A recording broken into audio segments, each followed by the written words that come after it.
Hello friends, ಇವತ್ತು ನಮ್ಮ kitchen ಚಾನಲಲ್ಲಿ ಸಣ್ಣ ತರಬೂತಾಯಿ ಸಾರು ಯಾವ ರೀತಿ ಮಾಡ್ಬೋದು ಅಂತ ನೋಡೋಣ. ಫ್ರೆಂಡ್ಸ್, ಇಲ್ಲಿ ಮೊದಲಿಗೆ ಒಂದು ಬಾಣಲೆ ತಗೊಂಡು ಅದಕ್ಕೊಂದು ಚಮಚ ಎಣ್ಣೆ ಹಾಕ್ಕೊಂಡು ಇಲ್ಲಿ ಅರ್ಧ ಕೆಜಿ ಫಿಶ್ಗೆ ನಾನು ಈ ಮಸಾಲ ರೆಡಿ ಮಾಡ್ಕೊತಿದ್ದೇನೆ. ಅದಕ್ಕೆ ಒಂದು 10ರಿಂದ 12 ಬ್ಯಾಡಗಿ ಮೆಣಸಿನ್ಕಾಯಿ, ಒಂದು 2 ಚಮಚದಷ್ಟು ಅವಿಜ. ಆದರೆ ಬ್ಯಾಡಗಿ ಮೆಣಸಿನ್ಕಾಯನ್ನು ಎಣ್ಣೆಯಲ್ಲಿ ಒಂದು ಸಲ ಚೆನ್ನಾಗಿ ಫ್ರೈ ಮಾಡ್ಕೋಬೇಕು. ಈಗ ಒಂದು 2 ಚಮಚ ಅವಿಜ, ಅರ್ಧ ಚಮಚ ಜೀರಿಗೆ, 1/4 ಚಮಚದಷ್ಟು ಮೆಂತ್ಯ, ಒಂದು 10ರಿಂದ 12 ಕಾಳು ಮೆಣಸನ್ನು ಹಾಕ್ಕೊತಿದ್ದೇನೆ. ಅದರ ಜೊತೆಗೇ ನಾನಿಲ್ಲಿ ಒಂದು 4 ಎಸಳು ಬೆಳ್ಳುಳ್ಳಿ ಮತ್ತೊಂದು ಎಸಳು ಕರಿಬೇವನ್ನು ಕೂಡ ಇಲ್ಲಿ ಸೇರಿಸ್ಕೊಂಡು ಈ ಮಸಾಲವನ್ನು ಗ್ಯಾಸನ್ನು ಸಣ್ಣ ಉರಿಯಲ್ಲಿಟ್ಟು ಫ್ರೈ ಮಾಡ್ಕೋಬೇಕು.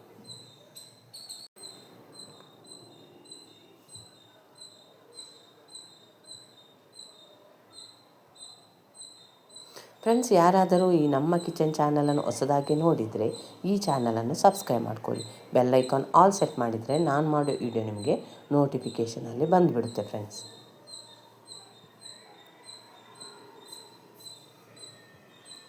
ಇದಕ್ಕೆ ಸಣ್ಣ ಪೀಸ್ ಹುಣಸೆಹಣ್ಣು ಹಾಕ್ಕೋಬೇಕು. ಭಾಳ ಹುಣಸೆಹಣ್ಣು ಹಾಕ್ಕೋಬಾರ್ದು, ಯಾಕಂದರೆ ಇದು ಸಣ್ಣ ತರಬೂತಾಯಿ ಆಗಿರೋದರಿಂದ ಭಾಳ ಹುಣಸೆಹಣ್ಣನ್ನು ಹಾಕ್ಕೋಬೇಡಿ. ಮತ್ತೀಗ ಒಂದು ಅರ್ಧ ಹೋಳು ತೆಂಗಿನಕಾಯನ್ನು ಕೂಡ ಹಾಕ್ಕೋಬೇಕು. ಇದನ್ನೆಲ್ಲ ಒಂದು ಸಲ ಬೆಚ್ಚಗೆ ಮಾಡಿದರೆ ಸಾಕು, ಭಾಳ ಏನು ಉರಿಯುವುದು ಬೇಡ. ಮಸಾಲ ಜೊತೆ ಒಂದು ಸಲ ತೆಂಗಿನಕಾಯಿ ಬೆಚ್ಚಗಾದರೆ ಸಾಕು. ಫ್ರೆಂಡ್ಸ್,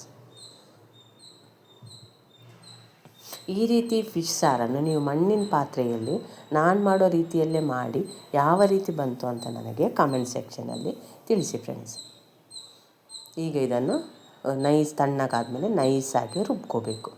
ನಾನೀಗ ಇದನ್ನು ರುಬ್ಕೊಂಡು ತಗೊಂಡು ಬಂದಿದ್ದೇನೆ. ಇಲ್ಲಿ ಒಂದು ಮಣ್ಣಿನ ಪಾತ್ರೆ ಇಟ್ಕೊಂಡು ರುಬ್ಕೊಂಡಿರುವಂಥ ಮಸಾಲವನ್ನೀಗ ಹಾಕ್ಕೊತಿದ್ದೇನೆ. ಫ್ರೆಂಡ್ಸ್, ಈಗ ಇದಕ್ಕೆ ಒಂದು ಟೊಮೆಟೊ ಹಣ್ಣು, ಸಣ್ಣ ಪೀಸ್ ಶುಂಠಿ, 1-2 ಹಸಿಮೆಣಸಿನ್ಕಾಯಿ ಮತ್ತು ಒಂದು ಅರ್ಧ ಈರುಳ್ಳಿಯನ್ನು ಹಾಕ್ಕೋಬೇಕು. ಇಲ್ಲಿ ನಾನು ಎಣ್ಣೆಯನ್ನು ಏನೂ ಹಾಕ್ಕೊಂಡಿಲ್ಲ, ಮಸಾಲ ಜೊತೆಯೇ ಇದನ್ನೆಲ್ಲ ಬೇಯಿಸ್ಕೊತಿದ್ದೇನೆ. ಫ್ರೆಂಡ್ಸ್, ಈರುಳ್ಳಿ ಇರ್ಬೋದು, ಟೊಮೆಟೊ ಹಣ್ಣು, ಹಸಿಮೆಣಸಿನ್ಕಾಯಿ ಮತ್ತು ಶುಂಠಿ.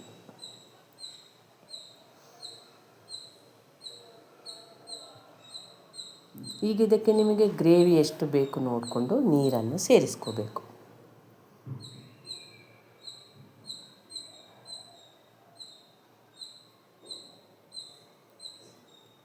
ಈಗ ಚಿಟಿಕೆ ಅರಶಿನವನ್ನು ಹಾಕ್ಕೋಬೇಕು. ಫಿಶ್ ಸಾರಾಗಿರೋದರಿಂದ ಹುಳಿ ಇರ್ಬೋದು ಮತ್ತು ಅರಶಿನವನ್ನು ತಪ್ಸೋಕ್ಕೆ ಹೋಗಬಾರ್ದು. ಫ್ರೆಂಡ್ಸ್, ಜೊತೆಗೆ ಒಂದು ಸ್ವಲ್ಪ ಉಪ್ಪನ್ನು ಕೂಡ ಹಾಕ್ಕೊಂಡು ಈಗ ಇದನ್ನು ಗ್ರೇವಿಯನ್ನು ಒಂದು ಸ್ವಲ್ಪ ನೀರು ಹಾಕಿ ಚೆನ್ನಾಗಿ ಕುದಿಸ್ಕೋಬೇಕು. ಈ ಮಸಾಲೆ ಜೊತೆಯೇ ಈರುಳ್ಳಿ, ಟೊಮೆಟೊ, ಶುಂಠಿ, ಹಸಿಮೆಣಸಿನ್ಕಾಯಿ ಬೇಯೋದಕ್ಕೆ ಬಿಡಬೇಕು. ಫ್ರೆಂಡ್ಸ್,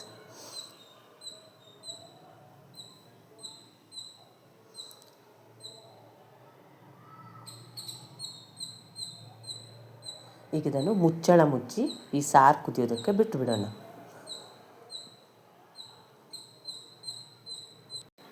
ಈ ಟಾರ್ಲಿ ಫಿಶ್ ಸಾಮಾನ್ಯವಾಗಿ ಆರೋಗ್ಯಕ್ಕೂ ತುಂಬ ಒಳ್ಳೆಯದು. ಫ್ರೆಂಡ್ಸ್, ಈಗ ನೀವು ನೋಡ್ತಿರ್ಬೋದು ಸಾರು ಚೆನ್ನಾಗಿ ಕುದೀತಿದೆ, ಆದರೆ ಅದರಲ್ಲಿ ಈರುಳ್ಳಿ, ಟೊಮೆಟೊ ಎಲ್ಲವೂ ಚೆನ್ನಾಗಿ ಬೇಯಬೇಕು. ಫ್ರೆಂಡ್ಸ್, ಅದಕ್ಕೋಸ್ಕರ ಒಂದು 5ರಿಂದ 8 ನಿಮಿಷ ಈ ರೀತಿ ಗ್ರೇವಿಯನ್ನು ಕುದಿಸ್ಕೋಬೇಕು.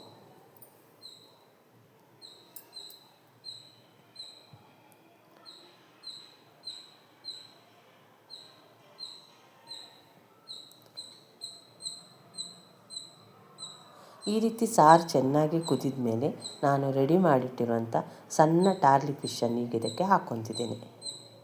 ಈಗ ಗ್ಯಾಸನ್ನು ಸಣ್ಣ ಉರಿಯಲ್ಲಿ ಇಟ್ಕೋಬೇಕು. ಫ್ರೆಂಡ್ಸ್, ಈಗ ಈ ಫಿಶ್ ಹಾಕಿದ ಕೂಡಲೇ ಸೌಟನ್ನು ಹಾಕ್ಕೋಬಾರ್ದು, ಈ ರೀತಿ ತಿರುಗಿಸ್ಕೋಬೇಕು.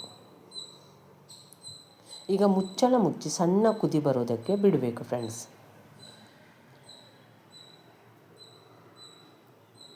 ಈಗ ನೀವು ವಿಡಿಯೋದಲ್ಲಿ ನೋಡ್ತಿದ್ದೀರಿ ಗ್ರೇವಿ ಕುದೀತಿದೆ. ಇಲ್ಲಿ ಉಪ್ಪು ಖಾರ ಏನೇ ಕಡಿಮೆ ಆಗಿದ್ದರೂ ಸೇರಿಸ್ಕೋಬೇಕು. ನಾನೀಗ ಉಪ್ಪನ್ನು ಸೇರಿಸ್ಕೊಂಡು ಮತ್ತೊಂದು ಸಲ ಒಂದು ಸಣ್ಣ ಕುದಿಯೋದಕ್ಕೆ ಬಿಟ್ಟಿದ್ದೇನೆ. ಫ್ರೆಂಡ್ಸ್, ಭಾಳ ಹೊತ್ತು ಕುದಿಸ್ಕೋಬಾರ್ದು, ಭಾಳ ಸಲ ಸೌಟನ್ನು ಹಾಕ್ಕೋಬಾರ್ದು.